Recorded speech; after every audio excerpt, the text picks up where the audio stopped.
ನಗರದ ಚಾಮರಾಜಪೇಟೆಯಲ್ಲಿ ಮಹಿಳೆಯರಿಗೆ ಚುಕ್ಕಿ ರಂಗೋಲಿ ಸ್ಪರ್ಧೆ. ಚಿಕ್ಕಬಳ್ಳಾಪುರ ನಗರದ 23ನೇ ವಾರ್ಡಿನ ಚಾಮರಾಜಪೇಟೆಯಲ್ಲಿ ಶ್ರೀ ಮಾರುತಿ ಗೆಳೆಯರ ಬಳಗದ ವತಿಯಿಂದ 24ನೇ ವರ್ಷದ ವಾರ್ಷಿಕೋತ್ಸವ ಹಾಗೂ ಗಣೇಶೋತ್ಸವ ಕಾರ್ಯಕ್ರಮದ ಅಂಗವಾಗಿ ಮಹಿಳೆಯರಿಗೆ ಚುಕ್ಕಿ ರಂಗೋಲಿ ಸ್ಪರ್ಧೆ ಹಮ್ಮಿಕೊಳ್ಳಲಾಗಿತ್ತು. ರಂಗೋಲಿ ಸ್ಪರ್ಧೆಯ ತೀರ್ಪುಗಾರರಾಗಿ ಆಗಮಿಸಿದ ಮಮತಾ ಮಾತನಾಡಿ, ಚಿತ್ತಾಕರ್ಷಕ ಮೂಡುವ ರಂಗೋಲಿಗಳು ನಾಡಿನ ಸಂಸ್ಕೃತಿ ಬಿಂಬಿಸಲಿವೆ. ಈ ರಂಗೋಲಿ ಕಲೆಯನ್ನು ಉಳಿಸುವಲ್ಲಿ ಹಾಗೂ ಮುಂದಿನ ಪೀಳಿಗೆಗೆ ಕೊಡುಗೆಯಾಗಿ ನೀಡಲು ಇಂತಹ ಸ್ಪರ್ಧೆ ಸಹಕಾರಿಯಾಗಲಿದೆ ಎಂದ ಅವರು, ಉತ್ತಮ ಸಮಾಜ ನಿರ್ಮಿಸಲು ಸಾಧ್ಯವಾಗಲಿದ್ದು, ಈ ಸ್ಪರ್ಧೆಗಳು ನಮ್ಮ ನಾಡಿನ ಸಂಸ್ಕೃತಿಯನ್ನು ಬಿಂಬಿಸುತ್ತವೆ. ಸ್ಪರ್ಧೆಗಳಲ್ಲಿ ಸೋಲು ಗೆಲುವಿಗಿಂತ ಭಾಗವಹಿಸುವುದು ಮುಖ್ಯ. ಮಹಿಳೆಯರಿಗಾಗಿ ಶ್ರೀ ಮಾರುತಿ ಗೆಳೆಯರ ಬಳಗದ ವತಿಯಿಂದ ಆಯೋಜಿಸಿದ ಈ ಕಾರ್ಯಕ್ರಮದಲ್ಲಿ ಮಹಿಳೆಯರು ಅತ್ಯಂತ ಉತ್ಸುಕತೆಯಿಂದ ಭಾಗವಹಿಸಿದ್ದು ಇಲ್ಲಿ ವಿಶೇಷ ಅನಿಸಿತು. ಇದೇ ವೇಳೆ ಶ್ರೀ ಮಾರುತಿ ಗೆಳೆಯರ ಬಳಗದ ಪದಾಧಿಕಾರಿಗಳು ಇದ್ದರು. ಈ ಸ್ಪರ್ಧೆಯಲ್ಲಿ ಸುಮಾರು 45ಕ್ಕೂ ಅಧಿಕ ಮಂದಿ ಮಹಿಳೆಯರು ಪಾಲ್ಗೊಂಡು ವಿವಿಧ ರೀತಿಯ ಚಿತ್ತಾಕರ್ಷಕವಾಗಿ ಚುಕ್ಕಿ ರಂಗೋಲಿಯನ್ನು ಬಿಡಿಸಿದರು.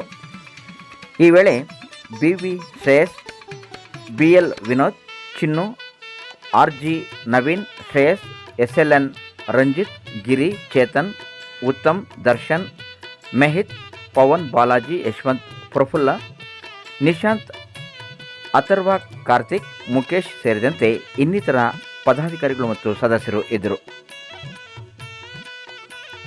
ಎಲ್ಲರಿಗೂ ಗೌರಿ ಗಣೇಶ ಹಬ್ಬದ ಶುಭಾಶಯಗಳು. ಸೊ ನಾವಿವತ್ತು ಚಾಮರಾಜಪೇಟೆಯಲ್ಲಿ ಗಣೇಶ ಇಟ್ಟಿದ್ದಾರೆ ಮಾರುತಿ ಗೆಳೆಯರ ಸಂಘದಿಂದ. ಸೊ ಇಲ್ಲಿ ಏನಂತಂದ್ರೆ ಒಂದು ರಂಗೋಲಿ ಸ್ಪರ್ಧೆನ ಆಯೋಜಿಸಿದ್ದಾರೆ. ಪ್ರತಿಯೊಂದು ರಂಗೋಲಿನೂ ಕೂಡ ಅದರದೇ ಆದಂತ ಒಂದು ವಿಶೇಷತೆ ಇದೆ. ಜನಗಳು ಇದರಲ್ಲಿ ಇಷ್ಟ ಅವ್ರ ಇಷ್ಟವಾದಂಥ ರಂಗೋಲಿಗಳನ್ನ ಹಾಕಿದ್ದಾರೆ. ಪ್ರತಿಯೊಂದು ರಂಗೋಲಿಗಳು ಕೂಡ ಅಷ್ಟೇ ತುಂಬಾ ಕಲರ್ಫುಲ್ ಆಗಿದೆ. ಮತ್ತೆ ಒಬ್ಬೊಬ್ರು ರಂಗೋಲಿ ನೋಡ್ತಿದ್ರೆ ಅವರ ಒಂದು ಟ್ಯಾಲೆಂಟ್ ಅನ್ನ ಎಕ್ಸ್ಪ್ರೆಸ್ ಮಾಡೋದಕ್ಕೆ ಇದೊಂದು ಒಳ್ಳೆ ಅವಕಾಶ ಅಂತ ಕೂಡ ನಾವು ಹೇಳ್ಬೋದು. ಸೊ ಈ ರಂಗೋಲಿ ಸ್ಪರ್ಧೆನ ಆಯೋಜಿಸಿದ್ದು ಮಹಿಳೆಯರಿಗೆ, ಅವ್ರು ಯಾವಾಗಲೂ ಮನೆ ಒಳಗಡೆನೆ ಇರ್ತಾರೆ. ಸೊ ಅವ್ರಿಗೆ ಅಂತ ಒಂದು ವೇದಿಕೆನ ಅವರಲ್ಲಿ ಇರ್ತಕ್ಕಂಥ ಒಂದು ಟ್ಯಾಲೆಂಟ್ ಅನ್ನ ಸೊ ಅವರು ಎಕ್ಸ್ಪ್ರೆಸ್ ಮಾಡೋದಕ್ಕೋಸ್ಕರ ಇದನ್ನ ಆಯೋಜಿಸಿರೋದ್ರಿಂದ ಎಲ್ಲರಿಗೂ ಮಹಿಳೆಯರಿಗೆ ತುಂಬಾ ಖುಷಿ ತಂದಿದೆ. ಅದರಲ್ಲೂ ನಮ್ಮನ್ನ ಜಡ್ಜಸ್ ಆಗಿ ಕರೆದಿದ್ದಾರೆ. ಅದಕ್ಕಿಂತ ನಮಗೆ ತುಂಬಾ ಖುಷಿ ಅನ್ನೋದು ತಂದಿದೆ. ಎಷ್ಟು ಜನ ಸ್ಪರ್ಧೆಯಲ್ಲಿ ಭಾಗವಹಿಸಿದ್ದಾರೆ ಮೇಡಮ್? 40 ಜನ ಭಾಗವಹಿಸಿದ್ದಾರೆ. ಸೊ ಪ್ರತಿಯೊಂದು ರಂಗೋಲಿಗಳು ತುಂಬಾ ಚೆನ್ನಾಗಿದ್ದಾವೆ.